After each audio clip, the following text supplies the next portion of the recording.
जिंदगी गुलजार है और दयारे दिल जैसे कामयाब ड्रामों से अपनी मुनफरिद पहचान बनाने वाली नामवर अदाकारा सनम सईद अपनी शादी के नाकाम होने की वजह बताते हुए मानती हैं कि शादी सिर्फ और सिर्फ उनकी अपनी वजह से नाकाम हुई और उसमें उनके शौहर का कोई कसूर नहीं था। सनम एक बेहतरीन अदाकारा होने के साथ बहुत अच्छी इंसान भी है जिन्हें झूठ बोलना नहीं आता। हाल ही में उन्होंने अपनी शादी और तलाक से मुतालिक कई इंकशाफ किए।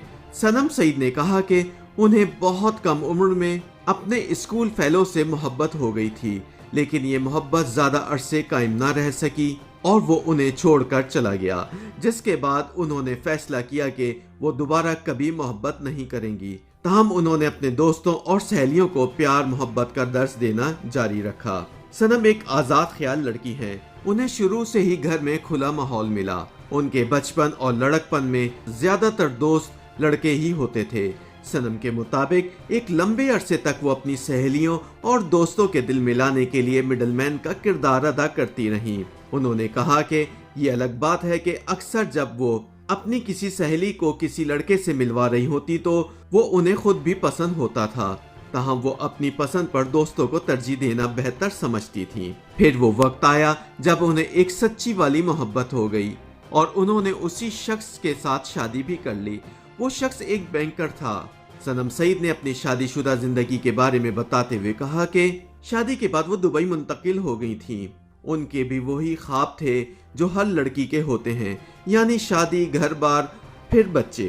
लेकिन सच ये है कि वो शादी के 2 साल बाद ही इस जिंदगी से बेजार हो गईं। सनम ने कहा कि उनके शौहर बहुत अच्छे इंसान थे, लेकिन वो उन्हें वैसी तवज्जो नहीं दे पाई जैसे एक बीवी अपने शौहर को देती है।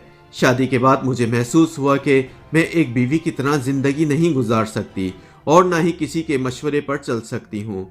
मैं काम करना चाहती थी क्योंकि मुझे काम करने की आदत थी। सनम ने कहा कि उन्होंने कैरियर की वजह से शौहर और घर को उतनी अहमियत नहीं दी, जबकि हम जानते हैं कि शादीशुदा जिंदगी में औरत की सबसे पहली तरजीह उसका शौहर और घर होना चाहिए। मेरा अपने शौहर के साथ रवैया बहुत गैर मुनासिब और गैर मुनसिफाना था और इसीलिए मैंने उनसे अलहदगी इख्तियार कर ली। सनम सईद ने एतराफ़ किया कि उनकी तलाक में उनके शौहर का कोई कसूर नहीं था, बल्कि उन्होंने खुद इस रिश्ते को ख़त्म किया और इस रिश्ते से बाहर निकलने के बाद उन्हें ऐसा लगा जैसे वो किसी बोझ से हल्की हो गई हो। YouTube पर गूगली न्यूज देखने के लिए youtube.com की सर्च बार में गूगली न्यूज टीवी टाइप करें। गूगली न्यूज के पेज पर सुर्ख रंग के सब्सक्रिप्शन वाले बटन पर क्लिक करना ना भूलिए। YouTube पेज पर अपलोड होने वाली वीडियोस से बाखबर रहने के लिए बेल आइकन पर क्लिक कीजिए। आपको हर नई वीडियो के बारे में नोटिफिकेशन मौसूल हो जाएगा।